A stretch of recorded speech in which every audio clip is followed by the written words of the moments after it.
Hi everyone, today I'll be presenting a VB.NET Windows form application for our topic on sub-procedures and functions.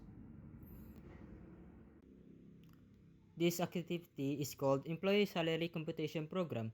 It's a simple program that computes an employee's gross salary and determines whether they are qualified for a bonus. Here's the design of my form.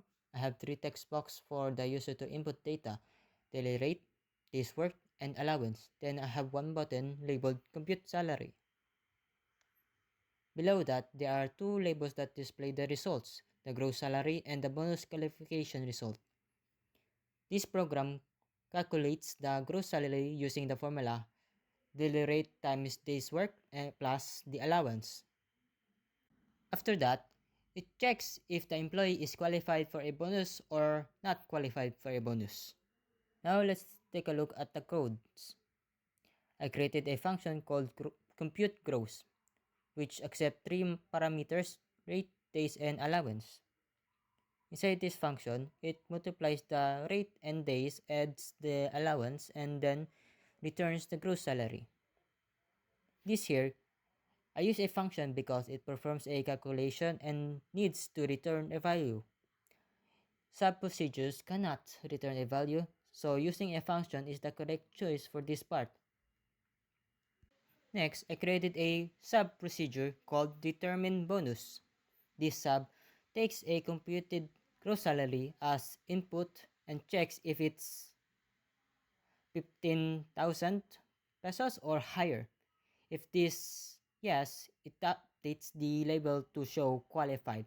Otherwise, it will show not qualified. I use a sub procedure here because it doesn't need to return anything. It only performs an action, which is displaying the result of the form. Lastly, I added the compute button for the event of when I click the button, the program reads the input values from the text boxes, calls the compute gross function, displays the gross salary, and then calls the determine bonus sub procedure to check the bonuses. I also added a try catch block to prevent the program from crashing if the user enters a text instead of numbers. If that happens, it will show a message saying,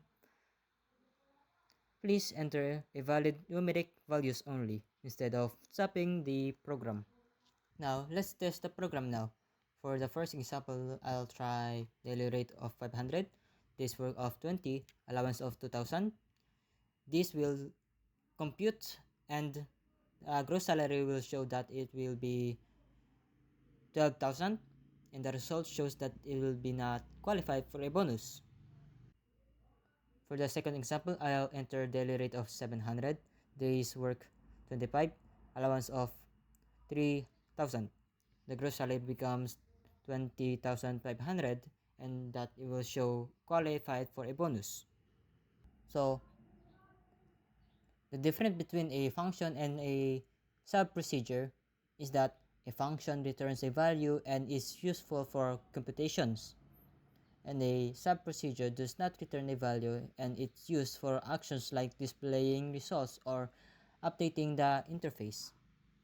That's my employee salary computation program using VB.NET.